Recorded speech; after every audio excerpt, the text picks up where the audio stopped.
सभी का Vinayak education group के सेट के ऊपर। प्यारे विद्यार्थियों, आपके सामने फिर से लेकर हाजिर हो चुका हूं 12th class chemistry.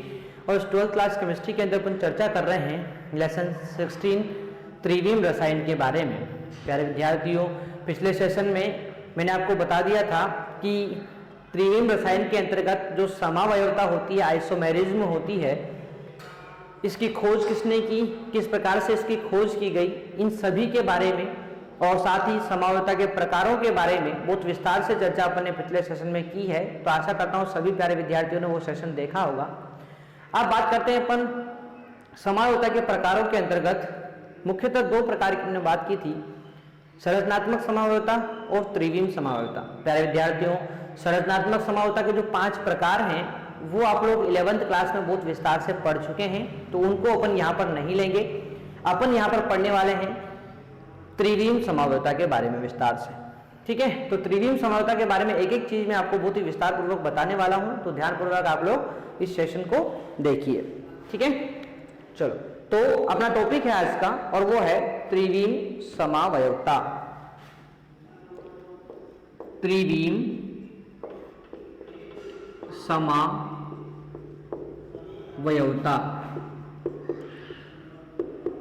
Stereo isomerism, stereo, ठीक है, स्टीरियो आइसोमेरिज्म, त्रिविम समावयवता। ठीक है, तो इस प्रकार से त्रिविम समावयवता के बारे में अपन बात करते हैं तो सबसे पहले तो आती है इसकी परिभाषा। तो वो सिंपल सी बात है, 2 या 2 से अधिक ऐसे यौगिक जिनके अणुसूत्र समान होते हैं परंतु उनमें परमाणुओं या समूहों की आकाशीय व्यवस्था या त्रिविम व्यवस्था भिन्न भिन्न होती है, उन यौगिकों को त्रिविम समावयवी कहते हैं और इस परिघटना को त्रिविम समावयवता कहते हैं। ठीक है ना, तो परिभाषा लगभग सभी की एक जैसी ही रहेगी। ठीक है, तो इसको आप लोग ध्यान से यहां पर देखेंगे। 2 या 2 से अधिक, 2 या 2 से अधिक ऐसे यौगिक, 2 से अधिक ऐसे यौगिक जिनके अणुसूत्र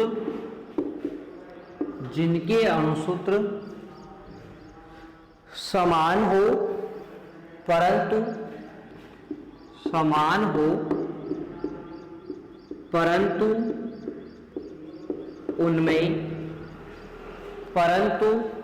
उनमें विभिन्न परमाणुओं या समूहों, विभिन्न परमाणुओं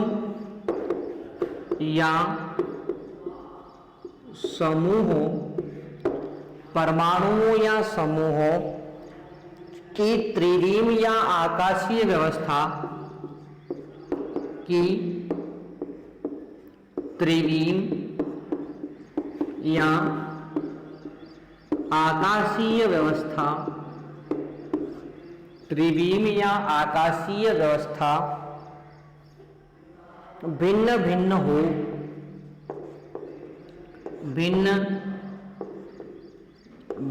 हो परस्पर त्रिविम समावयवी कहलाते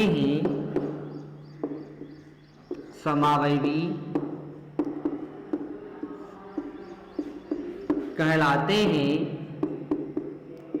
और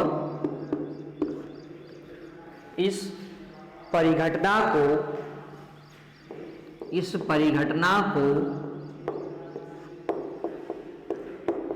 त्रिविम समावयवता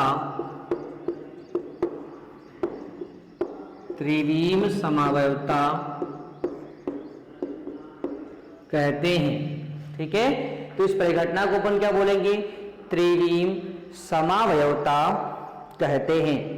ठीक है, आगे अपन ने पढ़ा है कि ये निम्न 2 प्रकार की होती है। निम्न कितने प्रकार की होती है? 2 प्रकार की होती है। मैंने बताया था आपको, विन्यासी समावयवता और सरूपण समावयवता। ठीक है, 2 प्रकार की होती है। एक एक को अपन यहाँ पर विस्तार पूर्वक पढ़ने वाले हैं। ठीक है, तो सबसे पहले बात करता हूं मैं विन्यासी समावयवता। ठीक है, इंग्लिश में बोलते हैं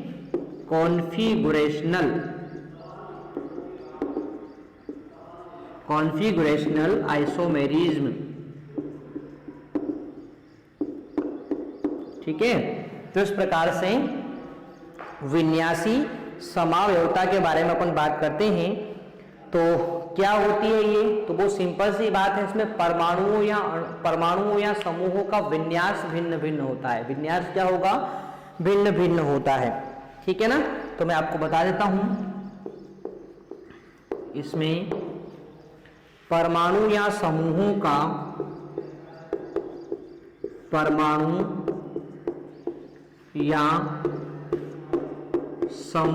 का विन्यास भिन्न भिन्न होता है। परमाणुओं या समूहों का विन्यास भिन्न भिन्न होता है। आगे अपन बात करें तो देखो, विन्यासी समावयवी जो होते हैं वो एक दूसरे में परिवर्तित हो जाते हैं। ठीक है, विन्यासी समावयवी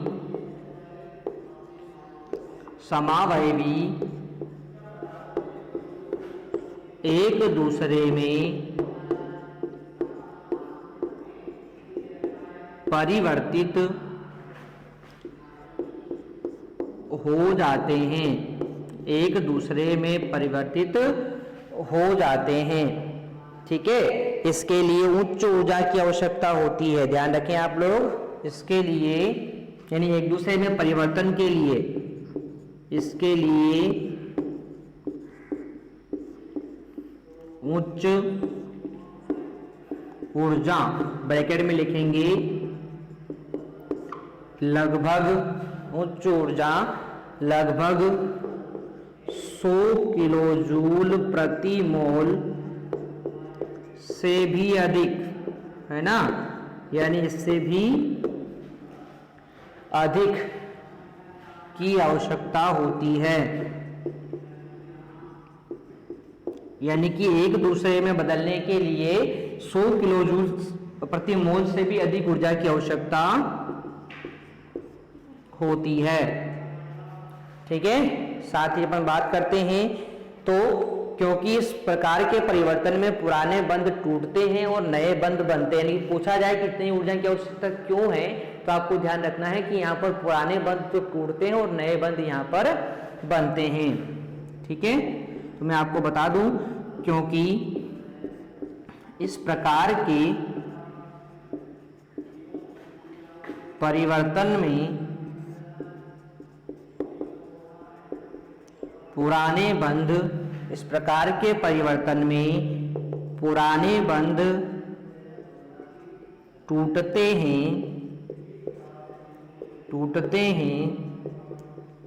और नए बंध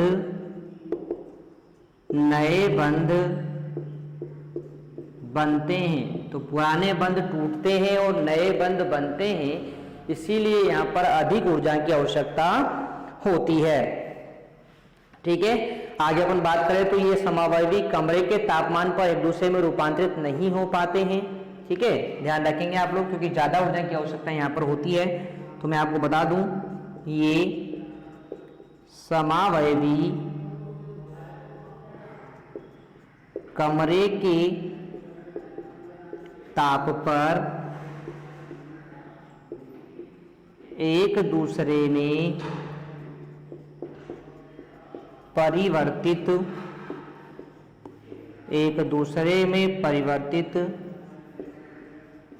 नहीं हो पाते हैं। एक दूसरे में परिवर्तित नहीं हो पाते हैं। ठीक है, और आगे आप लोगों को पता है कि इन विन्यासी समावयवियों को भी आगे पुनः दो भागों में बांटा जाता है, और वो दो भाग कौन से हैं, तो ज्यामितीय समावयवी और प्रकाशिक समावयवी। तो इस दो भागों में इनको वापस बांटा जाता है। तो इनके बारे में विस्तार पूर्वक अपन चर्चा करेंगे यहाँ पर। तो यहाँ पर मैं बता देता हूँ, इसे पुनः निम्न दो भागों में विभाजित किया जाता है, दो भागों में विभाजित किया जाता है। तो इस प्रकार से इनको जो है पुनः दो भागों में बांटेंगे। कौन कौन से, ज्यामितीय समावयवता और प्रकाशिक समावयवता। तो एक बार मैं फिर से रिपीट कर रहा हूं आप लोगों के लिए, ध्यान से आप लोग देखेंगे। सब अपन पढ़ने वाले हैं त्रिविम समावयवता, स्टीरियो आइसोमेरिज्म के बारे में। परिभाषा होती है दो या दो से अधिक ऐसे यौगिक जिनके अणुसूत्र समान होंगे परंतु उनमें परमाणुओं और समूहों की त्रिविम या आकाशीय व्यवस्था भिन्न भिन्न होगी। इन्हें परस्पर त्रिविम समावयवी कहते हैं। परिघटना को त्रिविम समावयवता कहते हैं। दो प्रकार की होती है, विन्यासी समावयवता और स्वरूपण समावयवता। एक एक को अपन यहाँ पर विस्तार से पढ़ रहे हैं। तो सबसे पहले अपन ने लिया है विन्यासी समावयवता या कॉन्फिगरेशनल आइसोमेरिज्म। इसमें क्या होगा, तो इसमें परमाणु या समूहों का विन्यास भिन्न भिन्न होता है। विन्यासी समावयवी एक दूसरे में परिवर्तित हो जाते हैं परंतु इस परिवर्तन के लिए इनको अधिक ऊर्जा की आवश्यकता होती है। लगभग 100 किलोजूल प्रति मोल से भी अधिक ऊर्जा की आवश्यकता होती है एक दूसरे में बदलने के लिए। सिंपल सी बात ये हुई कि ये कमरे के तापमान पर एक दूसरे में परिवर्तित नहीं हो पाएंगे। और इतनी ज्यादा ऊर्जा की आवश्यकता क्यों है, तो मैं आपको बता दूं, यहाँ पर इसलिए आवश्यकता है क्योंकि यहाँ पर पुराने बंध जो है टूटते हैं और नए बंध यहाँ पर बनते हैं, इसलिए इतनी ऊर्जा की आवश्यकता यहाँ पर होती है। अब अपन ने बात की थी कि विन्यासी समावयवता जो होती है ये भी दो प्रकार की होती है। कौन कौन सी है, वो है त्रिविम समावयवता और ज्यामितीय समावयवता और प्रकाशिक समावयवता। इन दोनों के बारे में अपन यहाँ पर बात करने वाले हैं। ठीक है, तो यहाँ तक चीजें आप लोगों ने नोट कर ली होगी। बढ़ते हैं अपन आगे की तरफ। साथ के साथ आप लोग इन चीजों को जरूर नोट करते रहेंगे ताकि आपके नोट्स जो है वो बिल्कुल कंप्लीट यहाँ पर हो जाए। अब वैसे पीडीएफ फॉर्मेट में मैंने आपको ऐप के ऊपर नोट्स अवेलेबल करवा दिए हैं, तो वहां से भी आप लोग इसको जो है नोट कर सकते हैं।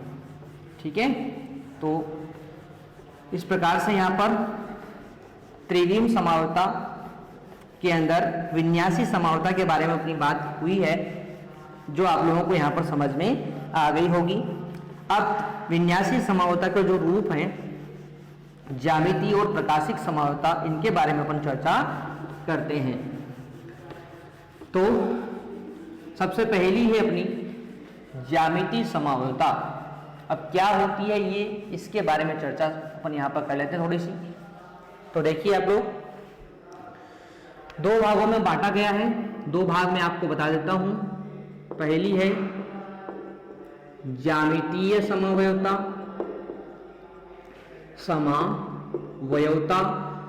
और दूसरी है प्रकाशिक समावयवता।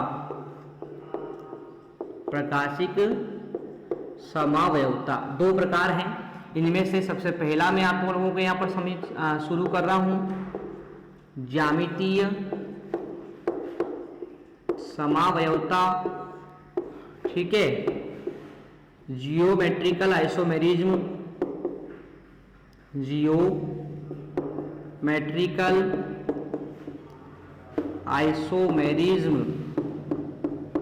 ठीक है। तो इस प्रकार से ज्यामितीय समावयवता के बारे में अपन यहाँ पर बात करने वाले हैं। तो देखो परिभाषा क्या होती है, तो आप लोगों को पता होना चाहिए, दो या दो से अधिक ऐसे यौगिक जिनमें द्विबंध के प्रतिबंधित घूर्णन के कारण भिन्न भिन्न परमाणुओं या समूहों में त्रिविम में दो भिन्न भिन्न विन्यास प्राप्त होते हैं, उन्हें परस्पर ज्यामितीय समावयवी कहते हैं और इस परिघटना को ज्यामितीय समावयवता कहते हैं। क्या होता है ये, इसको समझाऊंगा मैं। पहले आप लोग यहाँ पर परिभाषा नोट कर लीजिए। दो या दो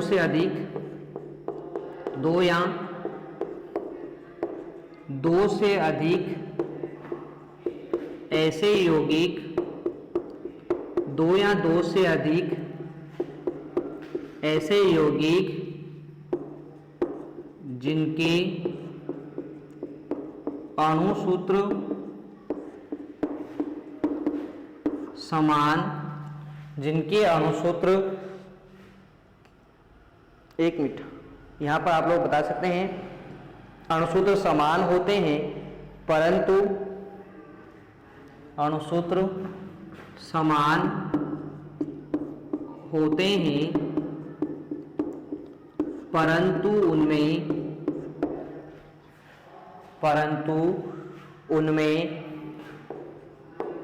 प्रतिबंधित घूर्णन के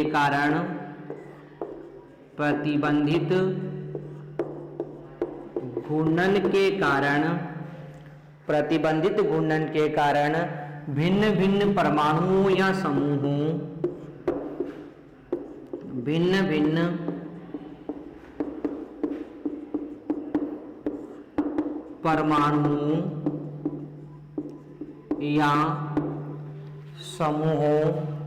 परमाणुओं या समूहों के त्रिविम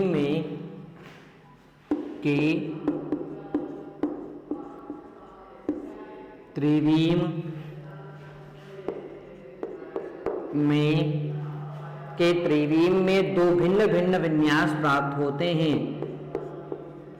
दो भिन्न भिन्न विन्यास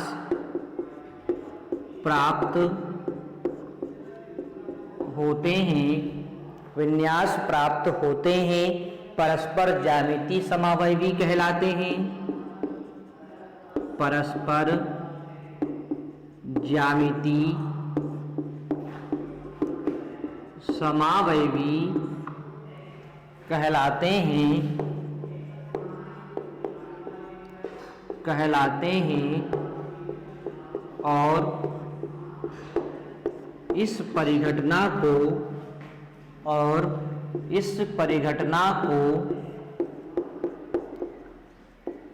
ज्यामिति समावयवता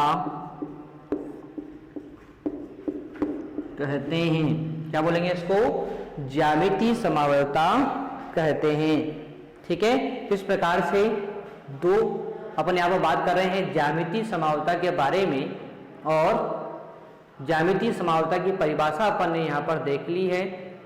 ठीक है, दो या दो से अधिक ऐसे यौगिक जिनके अणुसूत्र समान हो परंतु उनमें प्रतिबंधित घूर्णन के कारण भिन्न भिन्न परमाणुओं या समूहों के त्रिविम में दो भिन्न भिन्न विन्यास प्राप्त होते हैं, परस्पर ज्यामिति समावयवी कहलाते हैं और इस परिघटना को ज्यामिति समावयवता कहते हैं।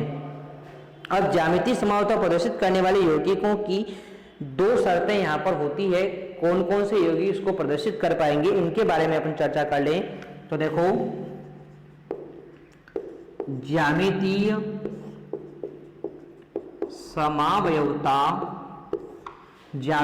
समावयवता प्रदर्शित करने वाले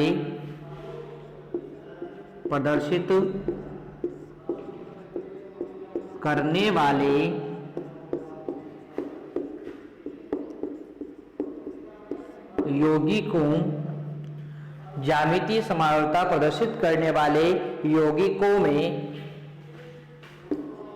यौगिकों में निम्न दो शर्तें संतुष्ट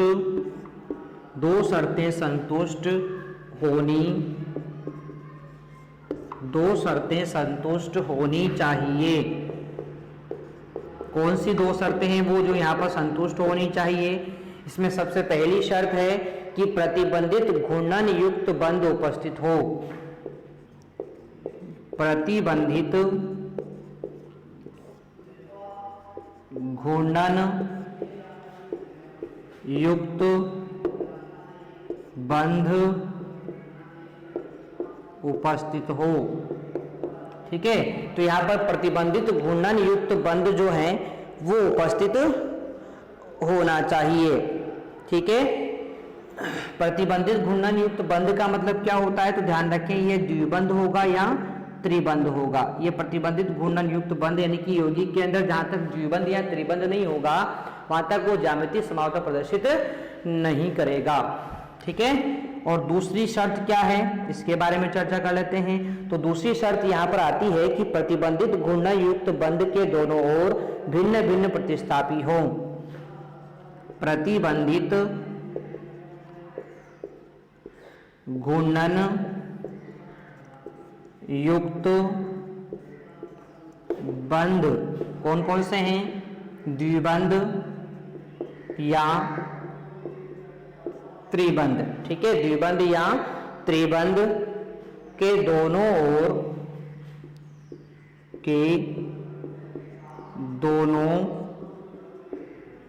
ओर भिन्न भिन्न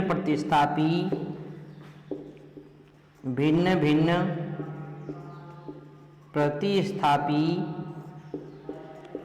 उपस्थित हों।